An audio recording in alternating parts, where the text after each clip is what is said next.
Pode sentar, sente. Vamos cantar um hino. Versículo 42 e 46. E esta é a 10ª mensagem sobre o verdadeiro cristianismo. Todos encontraram? Todos acharam? Então eu vou ler. Diz assim a palavra: e perseveravam na doutrina dos apóstolos e na comunhão, no partir do pão e nas orações. No versículo 46, Lucas diz: diariamente eles perseveravam unânimes no templo, partiam pão de casa em casa e tomavam as suas refeições com alegria e singeleza de coração. Então vamos orar ao nosso Deus para que o Espírito Santo traga discernimento para o nosso espírito e nos faça compreender o que Deus tem nos mostrado através dessa palavra. Oremos ao Senhor agora.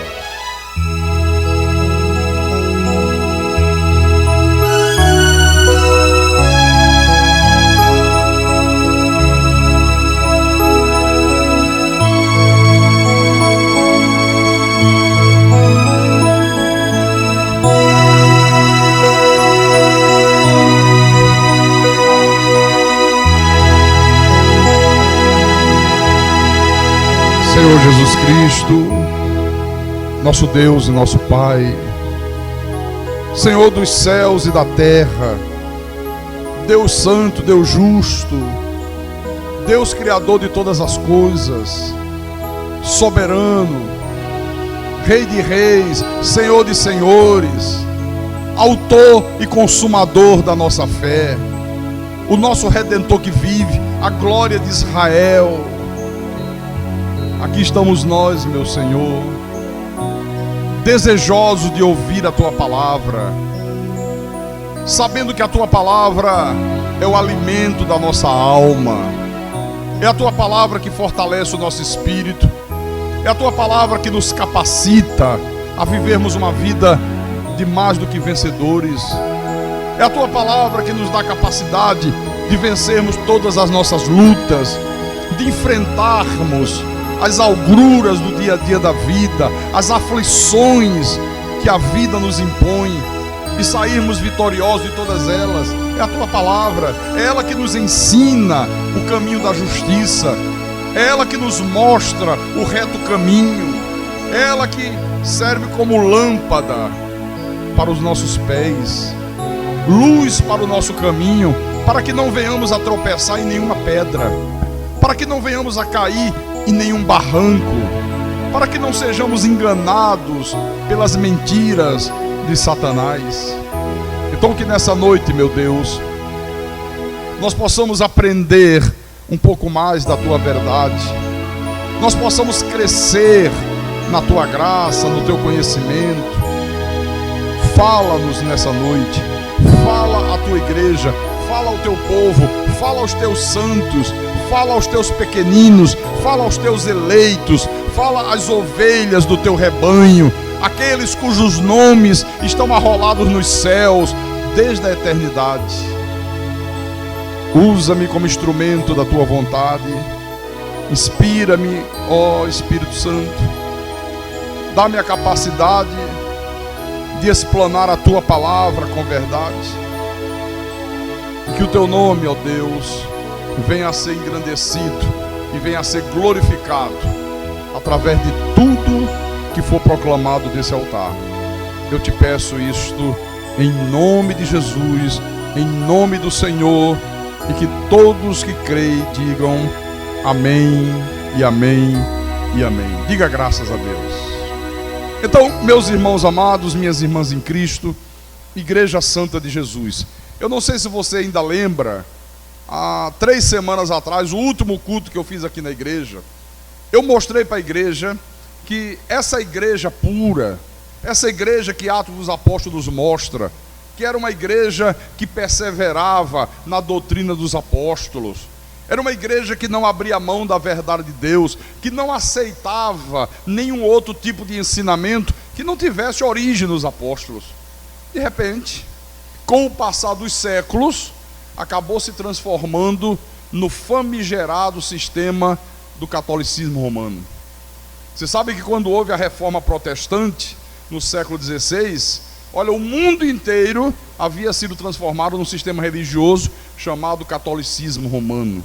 A idolatria perversa, a adoração à imagem, a santos, a ídolo, né? a crença numa Virgem Maria que é intercessora, que é medianeira entre Deus e os homens, e tantas outras barbaridades. E eu disse aqui naquele culto que aquilo foi o cumprimento da primeira parte de uma profecia de Paulo, que eu vou relembrar para você rapidamente. Em Atos capítulo 20, versículo 29, o apóstolo São Paulo prediz, inspirado por Deus, o Espírito Santo profetiza através de Paulo e diz: eu sei que depois da minha partida, entre vós penetrarão lobos vorazes que não pouparão rebanho. Então os lobos vorazes penetraram no meio da igreja, introduziram coisas horríveis, não pouparam o rebanho de Deus, e era o que existia no século XVI. Foi então que veio a reforma. Está dando eco. Foi então que veio a reforma protestante, né? Tem início a igreja protestante, o protestantismo. A igreja retorna à Bíblia, a igreja volta a perseverar. Está muito alto, Ergues. É muito ruim mexer no som quando eu estou pregando, porque me atrapalha, né?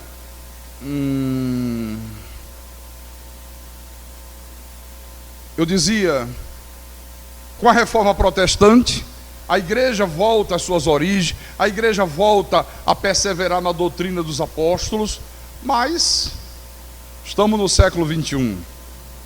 Menos de 5 séculos depois, nós já vimos a igreja enfrentando novos problemas. Que eu disse naquela época, naquele culto, foi o cumprimento da segunda parte da profecia de Paulo, que é o que está aqui no versículo 30. Primeiro ele disse que penetrariam lobos vorazes, que não poupariam o rebanho. Eles penetraram depois da morte de Paulo. Aí ele disse: e que dentre vós mesmo se levantarão homens falando coisas pervertidas para arrastar os discípulos atrás deles. Você vê, depois da reforma, se levantaram no seio da igreja homens falando coisas pervertidas, com o objetivo de arrastar os discípulos atrás dele, não atrás de Jesus, não como seguidores de Jesus. Então falaram tantas coisas pervertidas, falaram que a salvação se perdia, falaram que o diabo pode voltar com mais 7, falaram e falam ainda hoje, né, que para a pessoa ser abençoada por Deus, ela tem que fazer sacrifício, ela tem que pagar um preço, ela tem que jejuar, ela tem que esfolar o joelho no chão, olha, e tantas outras barbaridades.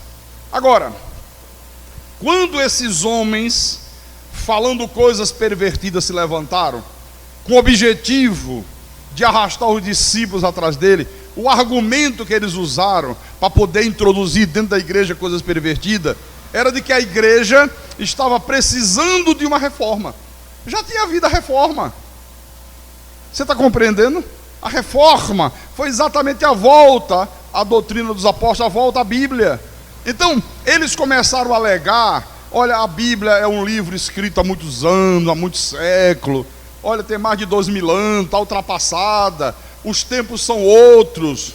Eles diziam, e dizem ainda hoje, nós estamos vivendo novos tempos. Para nós alcançarmos as pessoas do mundo, precisamos empregar novas técnicas, precisamos usar novos métodos. Então, o argumento desses indivíduos aqui, segundo eles, é que o problema da humanidade hoje é completamente diferente do problema da humanidade há 2000 anos atrás. Esse não. Há 2000 anos atrás, o problema do homem era um. 2000 anos depois, eles dizem, o problema é outro.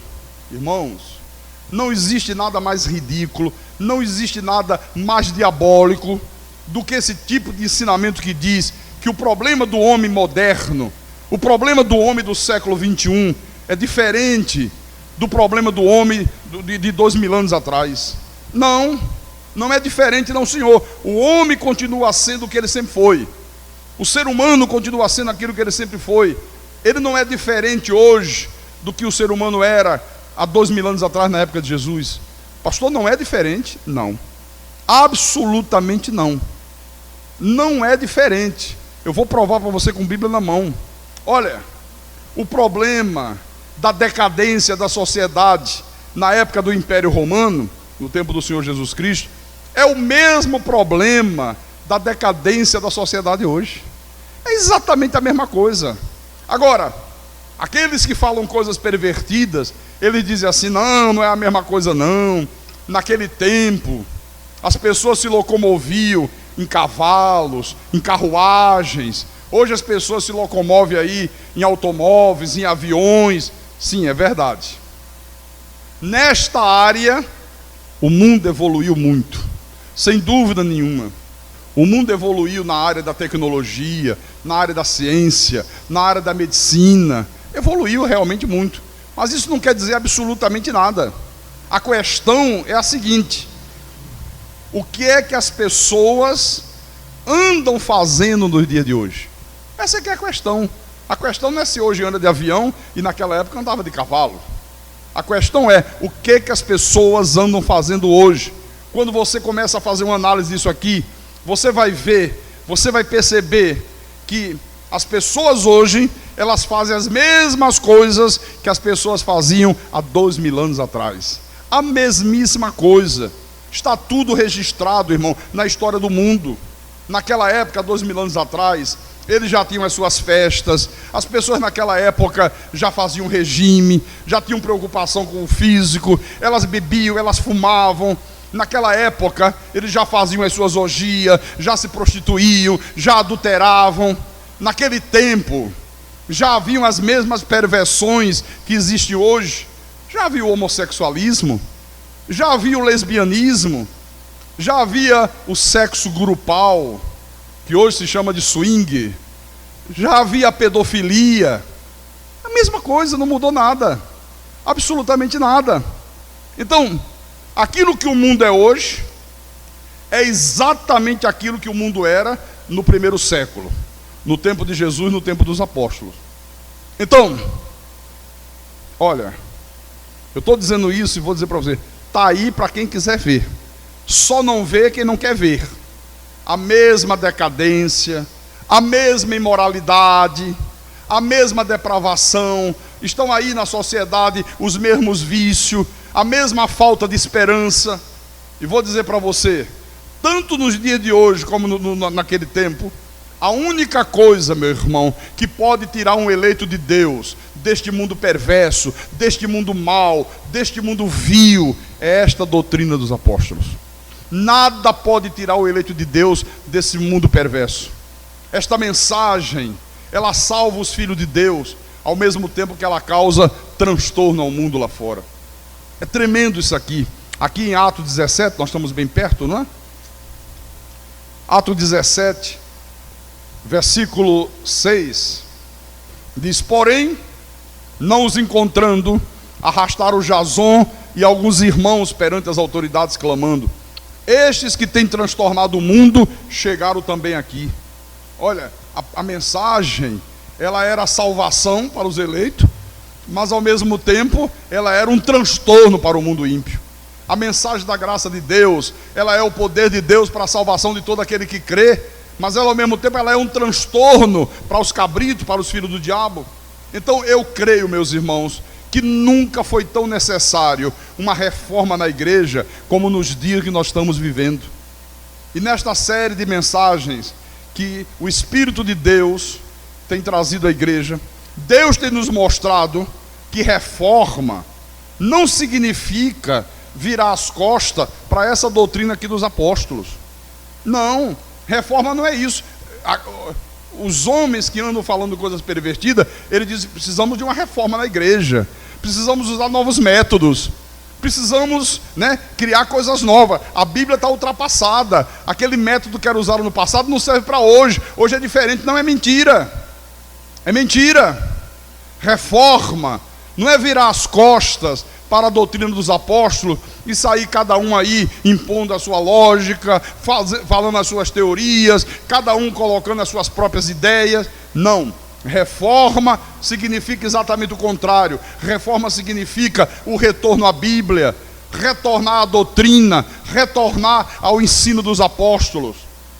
A grande reforma do século XVI foi baseada exatamente nisto, no retorno à doutrina dos apóstolos. E essa reforma do século XVI, olha, trouxe vida nova, trouxe poder, trouxe um vigor tremendo, irmão, tanto para a igreja como para a vida pessoal de cada eleito de Deus. A reforma trouxe isso, porque sem isso não tem jeito. Sem isto a igreja fica uma igreja fútil, fica uma igreja doente, fica uma igreja que não causa transtorno ao mundo, fica uma igreja que não é sal da terra e não é luz do mundo. Em Provérbios, o sábio Salomão disse algo tremendo aqui. Deus falando através desse homem, Provérbios capítulo 29, versículo 18. Olha o que Deus falou. Não havendo profecia, o povo se corrompe, mas o que guarda a lei, esse é feliz. Não é essa profecia, eis que eu sou o Senhor que te fala, eis que vai aparecer um varão usando camiseta roxa. Não, isso aí é macumba evangélica. Não, essa palavra profecia aqui no hebraico é a palavra. Não havendo a palavra, não havendo o ensinamento de Deus, o povo se corrompe. Olha, isso aqui é muito importante, porque a nossa fé, a minha fé, a tua fé, ela tem que estar fundamentada na doutrina dos apóstolos. Porque, irmãos, é absolutamente impossível você viver uma vida com Deus baseada em outra coisa que não seja o ensino dos apóstolos. Não vai ter vida com Deus, não vai ter vida espiritual saudável, não vai ter comunhão com Deus. Você vai ter uma vida espiritual doente, enferma, fragilizada. Então volte lá, em Atos capítulo 2, versículo 42. E perseveravam na doutrina dos apóstolos e na comunhão. Você vê, havia comunhão entre os cristãos. E é muito bom a gente relembrar quem eram essas pessoas aqui. Você lembra que essas pessoas aqui eram aquelas mesmas pessoas que haviam rejeitado a Jesus, eram aquelas mesmas pessoas que gritaram para Pilatos: solta Barrabás, queremos Barrabás, crucifica Jesus. Só que de repente eles ouvem a pregação de Pedro, o Espírito de Deus abre o coração dessa gente aqui, faz com que eles compreendam a verdade. Eles se viram persuadidos pelo Espírito Santo, eles se viram convencidos do pecado. E aí eles começaram a entender que aquele Jesus que eles rejeitaram, aquele Jesus que eles pediram crucifica-o, era na verdade o Messias, era na realidade o Salvador. E quando eles compreenderam isso, eles passaram a ter comunhão, passaram a estar junto diariamente no templo. Com que objetivo? Ouvir o ensino dos apóstolos. Todos os dias, diariamente, estavam no templo. Havia uma união. Então, é preciso entender bem o que é comunhão. Perseveravam na doutrina dos apóstolos e na comunhão. Olha, entenda bem o que é comunhão. Porque existe um movimento hoje no Brasil e no mundo chamado ecumenismo. Vocês já ouviram falar nisso? Se fala muito de ecumenismo, né? Que eles dizem que é a união de todas as religiões. Temos que nos unir, temos que ter comunhão. Então, os adeptos do ecumenismo, olha, eles adoram essa palavrinha aqui. Eles dizem assim: não, nós não precisamos de doutrina. A doutrina só divide as pessoas. Nós precisamos é de comunhão. Vamos ter comunhão. Olha, isso é uma verdadeira tragédia, irmãos. Você ouve hoje muita gente dizendo assim: o importante não é o que as pessoas creem. Não é isso. O importante é que todos estejamos juntos. Se um ali crê em corrente, se o outro ali crê no sapo cururu, se o outro ali crê no Padre Cícero, se o outro lá está crendo na asa do morcego negro ungido, não tem problema. Esquece isso, vamos ter comunhão, vamos nos unir, vamos estar todo mundo junto, vamos unir católicos, vamos unir protestantes, vamos unir os pentecostais, vamos unir os judeus, vamos unir os como é que chama? Os lá do Oriente, os árabes, os muçulmanos, vamos unir todo mundo. O que importa, ele diz, é que todo mundo crê em Deus. Tem que haver união, tem que haver comunhão. Irmãos, isso não é cristianismo, isso não é comunhão, isso não é unidade. Claro que não. E o que eu acho mais grave é que na igreja evangélica, irmãos, também não se entende muito bem o que é comunhão. Às vezes os pastores das igrejas, quando chega no final do culto, dizem assim: irmãos, acabamos o culto, mas eu quero que vocês entendam que nós precisamos ter comunhão. Precisamos ter comunhão um com os outros. Aí pede que cada um cumprimente o outro. Aí fica todo mundo cumprimentando, apertando a mão um do outro. E ele diz: está vendo? Está havendo comunhão na igreja. Pensa que apertar a mão, pensa que saudar uns aos outros no final do culto é ter comunhão. Às vezes você ouve o irmão dizer assim: eu tenho muito mais comunhão com pessoas ímpias, com pessoas incrédulas, do que com alguns irmãos da igreja. Isso é um erro, está errado, rapaz. Se você disser para mim que existem pessoas ímpias, que existem pessoas incrédulas, que às vezes são muito mais gentis, às vezes são muito mais educadas, às vezes são muito mais simpáticas, às vezes são muito mais agradáveis do que muitas pessoas que estão dentro das igrejas, eu concordo com você. Concordo plenamente. Mas isso não é comunhão. Isso não tem nada a ver com comunhão. Absolutamente nada. Isso é um erro, e um erro gravíssimo. Comunhão, irmãos, significa uma associação profunda. Essa palavra comunhão aqui significa uma coparticipação real. É aquela coisa de um relacionamento íntimo. O exemplo melhor para identificar a comunhão é o casamento. Num casamento, há comunhão entre um homem e uma mulher. Esse é o melhor exemplo. Então, comunhão não é apenas a pessoa ir ocasionalmente a um templo, assistir um culto, no final sair cumprimentando uns aos outros e depois retornar para casa. Não. Isso aí não envolve comunhão nenhuma, absolutamente nenhuma. Porque a comunhão nunca é uma coisa superficial. A comunhão é sempre uma coisa muito profunda, é sempre uma coisa vital.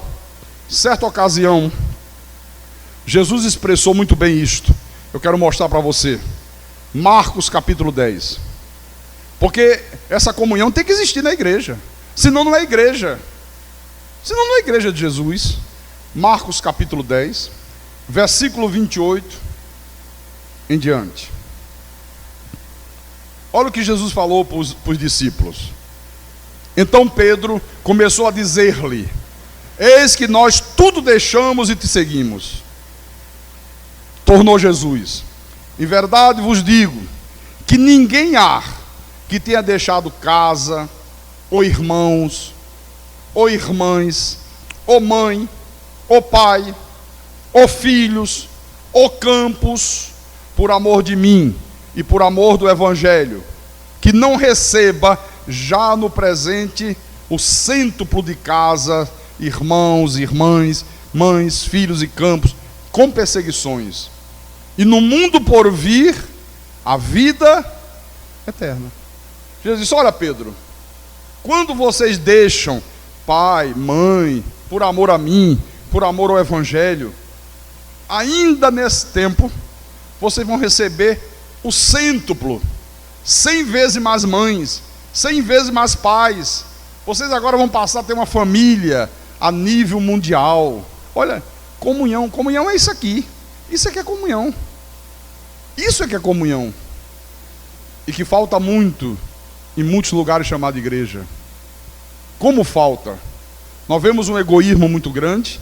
Nós vemos as pessoas separadas umas das outras, né?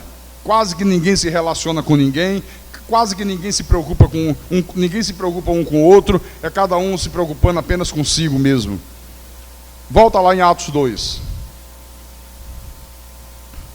Atos capítulo 2, versículo 44. Ele diz: todos os que creram estavam juntos e tinham tudo em comum. Vendiam as suas propriedades e bens, distribuindo o produto entre todos, à medida que alguém tinha necessidade. Eu quero explicar isso aqui, porque tem gente que acha que isso aqui é uma espécie de comunismo primitivo. Não. A verdade do texto grego original não é que todo mundo vendia as propriedades, todo mundo vendia os bens, e aí jogava todo o dinheiro numa conta única, e aí ia tirando dinheiro daquela conta à medida que cada um... Não era isso aqui não. Mas tem gente que acha, tá vendo como era no início? Ninguém tinha nada, era igual ao comunismo. Vende tudo, é uma conta comum. Não. O sentido do texto original, irmãos, é que eles se amavam tanto uns aos outros, que eles não admitiam, em hipótese alguma, que ninguém da comunidade cristã passasse por necessidade. Que ninguém da comunidade sofresse. Então, se de repente um irmão aqui, estivesse numa situação de extrema necessidade, aí aquele outro irmão que tinha uma condição financeira melhor, que estava em condições de ajudar o outro, aquele outro que tinha condições estava disposto até a vender, se necessário fosse, uma propriedade sua, um bem que ele tivesse para ajudar aquele necessitado. Era assim que eles procediam. Eu pergunto: você tem visto dentro das igrejas, de uma maneira geral, independente de denominação, as pessoas procederem desta maneira aqui? Você tem visto isso? Responda com sinceridade. Sim ou não, irmãos? Por que vocês não respondem? Estão cansados? Com fome? Diga não. Olha, isso é verdade, irmãos. Eu vou dizer para você uma coisa. Olha, eu já coloquei gente dentro da minha casa. Já coloquei, não foi uma vez nem duas, não, várias vezes. De mala e cuia. De ir para passar 2 dias, passar quase 2 anos. Entendeu? E eu via que a pessoa não tinha condições. Pensava que em uma semana resolvia o problema, não resolveu. E eu ia botar para fora? Não, ia ficando lá. Comia da minha comida, dormia na minha cama, bebia da minha água. Eu já ajudei pessoas com dinheiro. Eu já peguei televisão do meu filho e disse: olha, o irmão ali está sem televisão, olha, está numa situação difícil, pega a televisão de fulano, leva lá, dá a televisão para ele. Já mantive com comida, já ajudei, já paguei colégio de filhos do meu dinheiro, viu? Porque fazer isso com o dinheiro da igreja é muito fácil, né? Estou falando do meu bolso, porque eu não posso usar o dinheiro da igreja para isso. Eu já fiz isso. Agora eu pergunto outra vez para você: aquilo que se chama de igreja hoje, aquilo que se chama hoje no mundo de igreja, você consegue ver aqui no livro de Atos dos Apóstolos isso? O que chama hoje de igreja, você consegue enxergar aqui? Por exemplo, você consegue ver aqui no livro de Atos dos Apóstolos alguém que corresponda, por exemplo, ao Papa? Você consegue ver isso aqui? Não. Os católicos, eles têm comunhão com o Papa? Sim ou não? Não. O Papa teve há pouco tempo agora no Brasil. Você deve ter acompanhado pela televisão, no noticiário. Coitado do povo católico. Para ver o Papa, só a quilômetro de distância. Faz um cordão de isolamento, coloca os seguranças e as pessoas, quilômetro de distância, dentro de um carro blindado, com medo de ser morto. Meia dúzia de pessoas privilegiadas, a quem é permitido ter acesso para beijar o anel do homem. Chega lá e ele faz assim, parece estar com nojo. Aí a pessoa pega,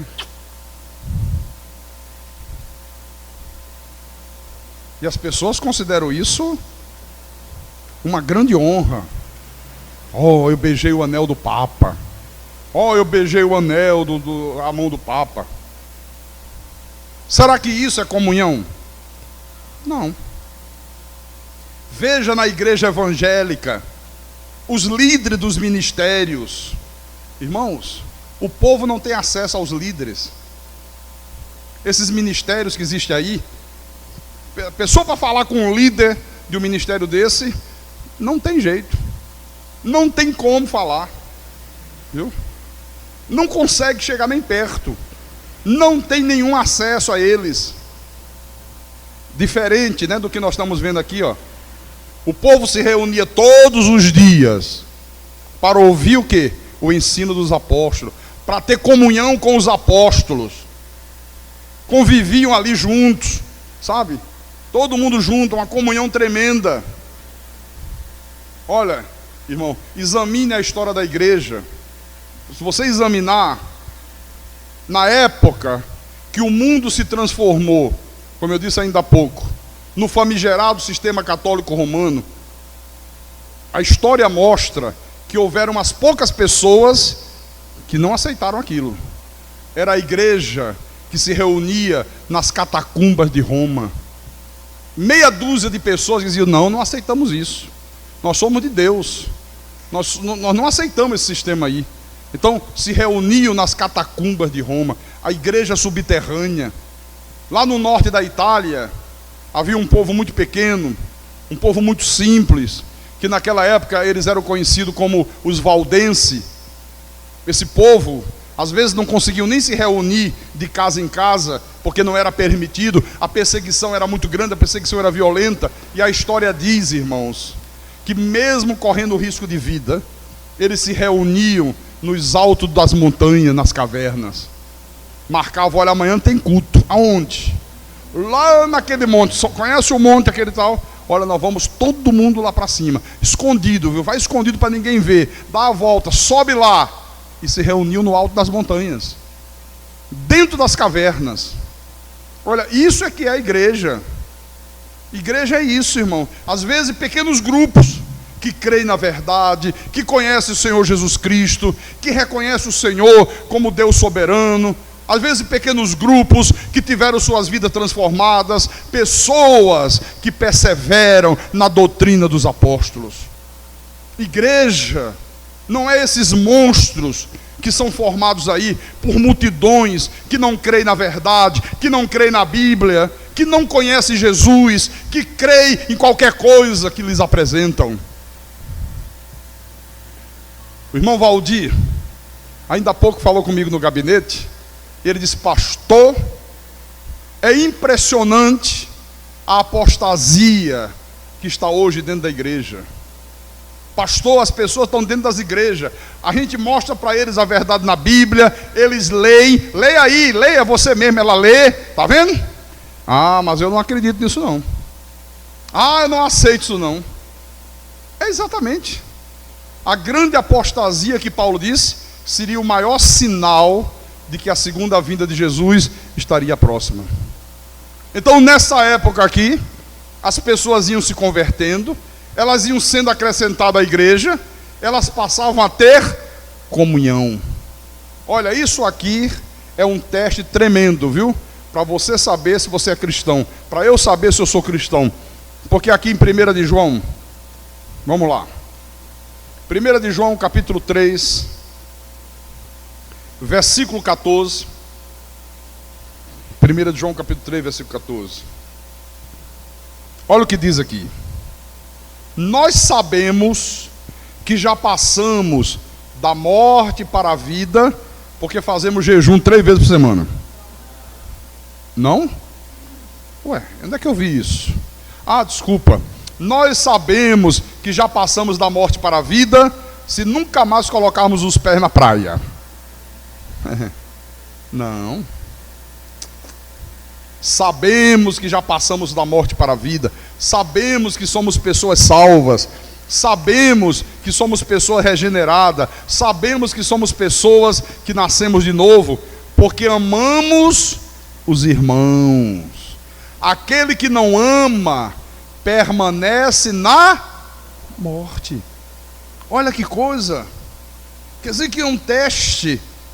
Eu passo a saber que eu passei da morte para a vida porque eu amo os irmãos, porque eu tenho amor pelos meus irmãos em Cristo. porque eu sinto desejo de conviver com eles, de estar junto deles. E eu vou dizer uma coisa para você: nada é mais prazeroso para mim do que isso. Eu já falei aqui há muito tempo atrás isso. Eu digo, eu não sinto maior prazer na minha vida do que conviver com os meus irmãos em Cristo. Pode ser dia de Natal, pode ser dia de Ano Novo, pode ser dia que for, sabe? Nada é mais prazeroso para mim. Absolutamente nada. Sabemos que já passamos da morte para a vida, porque amamos os irmãos. Já que estamos aqui pertinho, abra em 1 de Pedro aí. 1 de Pedro, capítulo 2, versículo 11 e 12. 1 de Pedro, capítulo 2, versículo 11 e 12. Pedro diz aqui algo tremendo, tremendo, tremendo.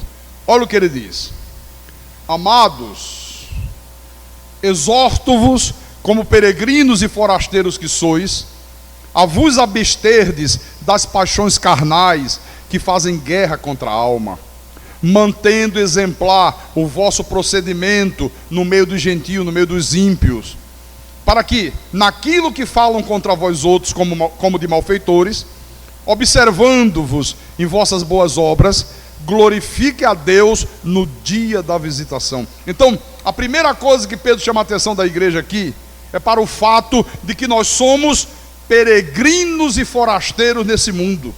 Olha, essa é a primeira coisa que o cristão tem que compreender. Você é peregrino e forasteiro nessa terra. O que é um peregrino? É uma pessoa que está peregrinando, está de passagem. Está peregrinando. E o que é um forasteiro? Uma pessoa que não é daquele lugar. Eu sou peregrino e forasteiro. Ele fala, vocês são peregrinos, vocês são forasteiros. Nós não somos desse mundo. Esse mundo não nos pertence. Uma pessoa que não é cristã, olha, a grande ambição que ela tem na vida, qual é? É se estabelecer nesse mundo. Porque para uma pessoa que não é cristã, para uma pessoa ímpia, olha, esse é o único mundo que existe. Eles não creem no mundo vindouro. Eles não creem que haverá novos céus e nova terra. Eles acham que tudo se resume a esse mundo aqui. Então, como é que eles fazem? Eles querem tirar o máximo proveito desse mundo. Eles querem viver o aqui e o agora. Eles querem curtir a vida. Eles querem adquirir bens. Porque eles dizem, olha, o tempo está passando. Ai, eu já tenho 50 anos. Ai, minha vida está acabando. E eu ainda não fiz nada. Eu tenho que fazer, eu tenho que viver, eu tenho que curtir. Eu tenho que adquirir mais dinheiro. Eu tenho que adquirir mais bens. Porque para eles, a vida se resume a esse mundo aqui. Eles acham que acabou a vida, fechou o caixão, não tem mais nada. Então eu quero viver o aqui e o agora. Só que quando uma pessoa se torna cristã, ela se dá conta, irmãos, de que ela não passa de peregrina e forasteira nesse mundo. Aí ela não se dedica mais a esse mundo. Ela não fica mais preocupada com a vida nessa terra.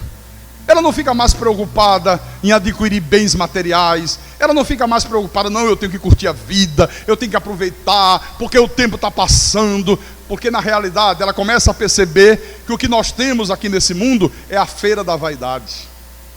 Não passa de uma grande feira da vaidade. Hoje ou amanhã você morre. Amanhã ou depois você vai morrer. Hoje ou amanhã você terá desaparecido. Agora hoje você faz parte de um novo povo. Você vai, quer ver? Aqui mesmo, 2 de Pedro capítulo 2, versículo 9. Vamos ler o 9 e o 10.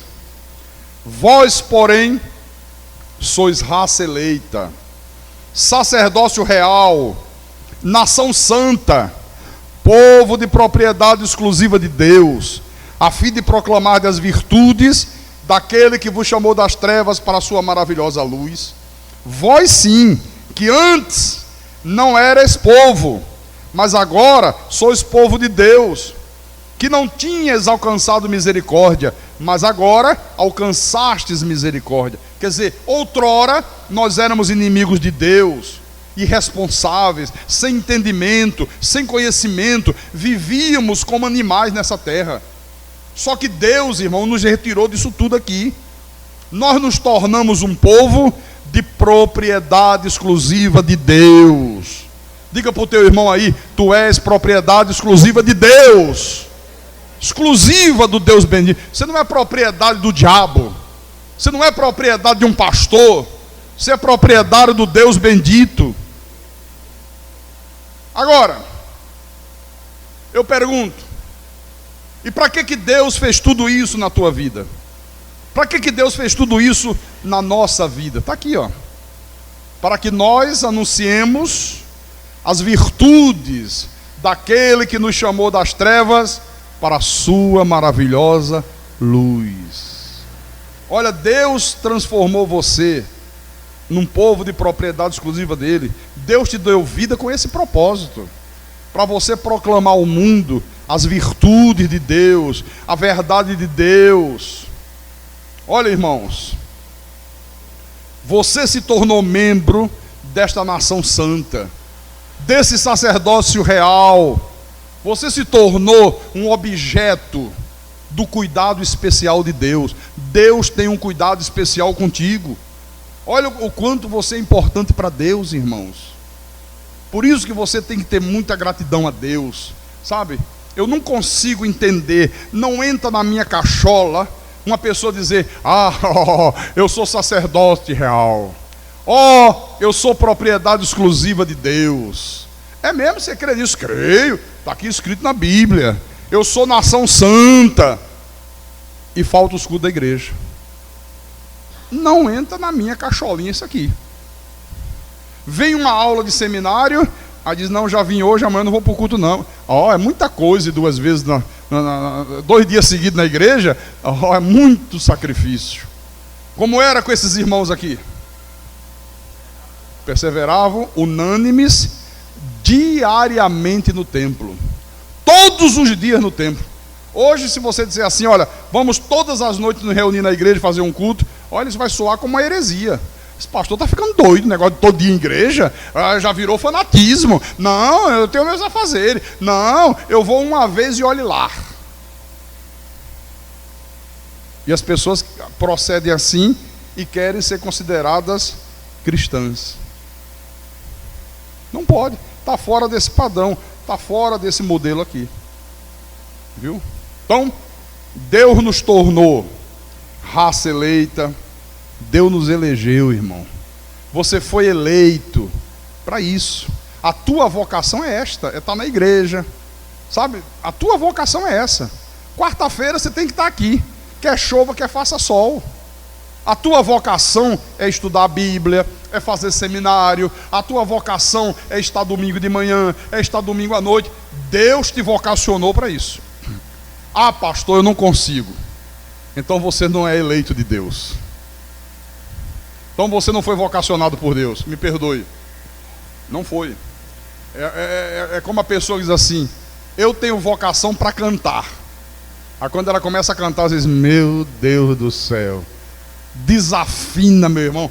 Você não tem vocação para cantar não, rapaz. Você pode ter vocação para varrer casa, fazer qualquer coisa, mas para cantar não tem vocação. Então, você está compreendendo? Deus nos vocacionou para isso. Raça eleita, nos elegeu. Deus nos fez sacerdote. Cada um de nós é um sacerdote. Você é um sacerdote de Deus. Eu sou sacerdote de Deus. Ele nos transformou numa nação santa. Ele disse: olha, agora tem um povo nessa terra que é propriedade exclusiva minha. Senhor, é. E o que esse povo tem que fazer? Proclamar as virtudes daquele que os chamou das trevas para a sua maravilhosa luz. Eu pergunto: você tem proclamado as virtudes de Deus? Você tem falado lá fora das maravilhas de Deus? Você tem dito para os teus vizinhos assim: olha, vamos lá na minha igreja, você precisa ouvir, que coisa maravilhosa. Você nunca viu um culto como o da minha igreja, você nunca ouviu uma palavra como a que é pregada na minha igreja. Vamos comigo, vamos comigo. Você não precisa dar aula de teologia não. Porque tem gente que diz assim: pastor, é porque eu não sei falar, eu não sei falar tão bem como o senhor fala. Nem precisa. Basta você fazer isso que eu estou dizendo. E as pessoas já vão ter a sua curiosidade despertada. Poxa, o que será que tem para ele falar com tanto entusiasmo assim? Como é que ele diz que é diferente de tudo que eu já ouvi na minha vida? Olha, é muita coisa isso aí que ele está dizendo. Eu vou lá conferir se é mesmo. Eu vou lá ver se o que o teu pastor prega é coisa que eu nunca ouvi na minha vida. Aí a pessoa vem. Quando nós proclamamos as virtudes daquele que nos chamou das trevas para a sua maravilhosa luz, nós nos tornamos pescadores de almas. Se o Senhor Jesus chegasse aqui agora em carne e osso e se dirigisse a cada um de nós e dissesse assim: Carmosita, me aponta quantas almas estão aqui na igreja que você pescou para mim. Será que a irmã ia levantar e ia conseguir apontar alguém? Ah, Senhor, não pesquei nenhuma. Oh, você não pescou? Ériglis, meu filho, quantas almas você pescou? Mostra aí quantas estão aqui que vieram através de você proclamar as minhas virtudes. Será que ele ia apontar? Ah, Senhor, olha, aquele irmão ali foi eu que falei da tua palavra, foi eu que chamei para vir à igreja, aquele outro ali também fui eu que falei. Você já parou para pensar nisso? Você está compreendendo?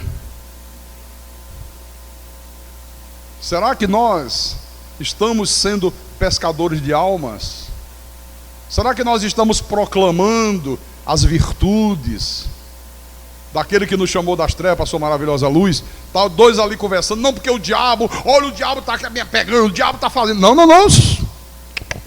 Que diabo? Não, o diabo não. O diabo não pode mais tocar em você, rapaz. Olha aqui, ó, Jesus derrotou o diabo, Jesus amarrou o valente, Jesus expulsou o príncipe desse mundo. Você está proclamando as virtudes daquele que nos chamou das trevas para a sua maravilhosa luz. Ah, porque eu tenho tanto medo de ir para o inferno. Inferno? Você é cristão? Sou. E por que você tem medo de ir para o inferno? Porque eu tenho medo de perder minha salvação. Salvação não se perde. Jesus disse: eu lhes dou a vida eterna, jamais perecerão, e ninguém os arrebatará das minhas mãos. Você está proclamando as virtudes daquele que te chamou das trevas para a sua maravilhosa luz. Amém? Eu quero terminar com Filipenses, capítulo 2, versículo 14 a 16.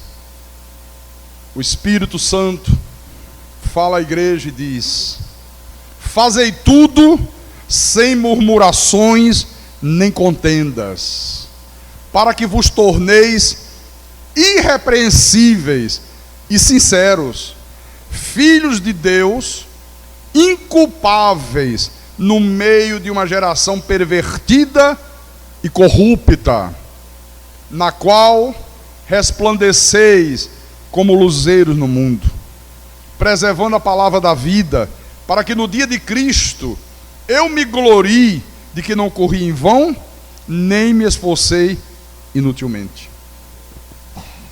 Então, os apóstolos, irmãos, eles ensinavam, eles exortavam esses cristãos aqui, e eles ouviam, e eles faziam tudo sem murmuração e sem contenda. Ninguém murmurava. Como você encontra gente hoje dentro das igrejas que murmura, que cria contenda dentro da igreja, que não gosta de exortação, só gosta de ouvir elogio. Se o pastor elogiar, sorriso vem de orelha a orelha, o peito seca estufa, parece aquele peito de pombo. Se no outro culto vier uma exortação, aí a cara já fica desse tamanho. Aí eu disse: não gostei. Mas não gostei mesmo. Eu acho que isso aí foi comigo. Tal. Eu acho que eu vou sair da igreja. Aqui, ó. Fazei tudo sem murmurações. Olha, não murmure. Tem gente que fica chateado, né? Quando o pastor fala que não é para faltar culto. A gente não gosta. Poxa, lá vem o pastor de novo com esse negócio. Ô, coisa chata. Né? Não gosta. O pastor toda vez fala disso. Quem é que não gosta disso? Quem falta culto. Quem não falta, diz é mesmo. Poxa, glória a Deus que comigo não tem esse problema. Graças a Deus que eu estou inserido dentro do contexto. Fazei tudo sem murmurações. Por exemplo, você fica chateado porque na hora do culto, às vezes um culto de domingo, aí o teu time está disputando a final do campeonato e você tem que estar na igreja. Puxa, ai meu Deus do céu, Fortaleza e Ceará, ó. Ai, 5 horas da tarde e o culto é às 6. Puxa vida, eu ir para a igreja.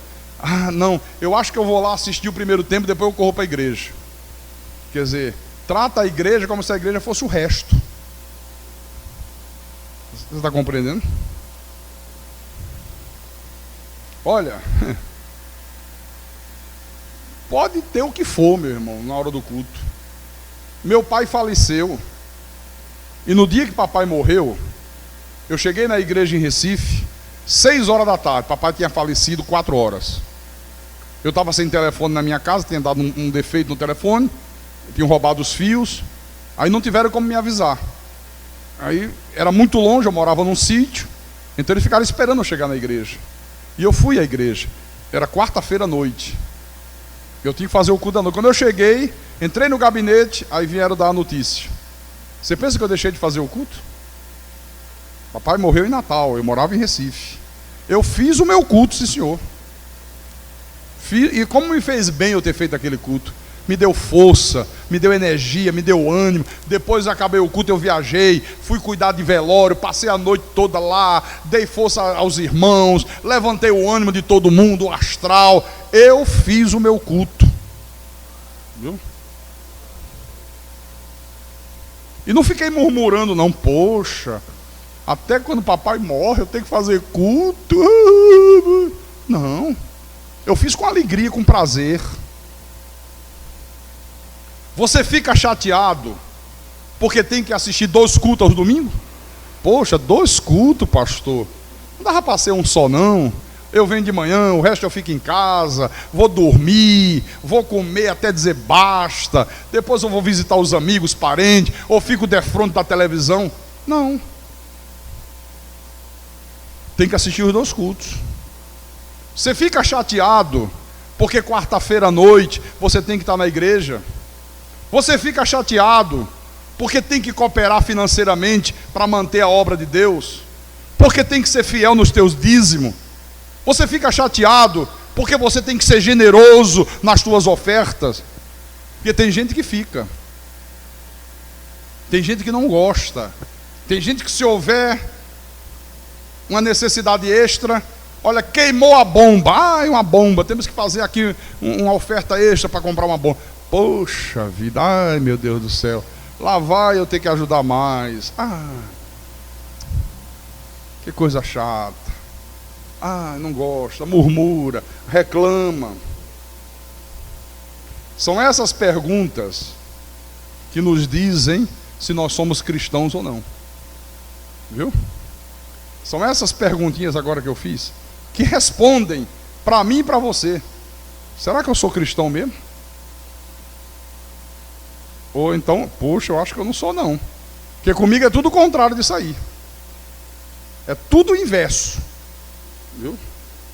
Duro. Mas é verdade. Por isso, meus irmãos, que ao longo dessa série de mensagens, Deus tem nos mostrado o que é ser cristão. Deus tem nos mostrado qual é a igreja verdadeira, ou quais são as igrejas, as denominações que são verdadeiras, que estão fundamentadas no ensino dos apóstolos. Quais são as falsas igrejas? O que é ser um falso crente? Deus tem mostrado tudo isso aqui. E Deus tem mostrado o modelo para que você Veja se a tua vida está enquadrada dentro desse modelo. Dentro desse modelo. Aí você pode dizer, olha, eu sou cristão, eu estou enquadrado aí. Eu tenho comunhão com os irmãos, eu amo os irmãos, eu me preocupo se eu sei que um irmão meu está passando necessidade. Se eu puder dispor de um bem meu, eu sou capaz de dispor para ajudar fulano, para ajudar Beltrano. Eu persevero na doutrina dos apóstolos. Nenhum outro ensinamento me interessa mais. Por mais bonito que seja, não me interessa. Só me interessa a doutrina dos apóstolos. Só me interessa essa verdade aqui que está na Bíblia e que o Senhor Jesus revelou aos apóstolos, especialmente a Paulo, o evangelho da graça de Deus. Amém? Amém, irmãos? E eu termino dizendo: quem tem ouvidos, não é esses ouvidos aqui, ó, de orelha de carne, não, orelhudo, não. Isso aí todo mundo tem, ó. Não tem um aqui que não tem ouvido, todo mundo tem. Quando a Bíblia diz quem tem ouvidos, ouvidos de ovelha, tímpanos de ovelha, aí ele diz que ouça. Quem tem tímpano de cabrito, entra por aqui e sai por acolá. É como não se ouvisse nada, absolutamente nada. Então quem tem ouvidos, ouça o que o Espírito falou à igreja nessa noite, em nome de Jesus Cristo e para a glória do Deus Todo-Poderoso. Louvado seja.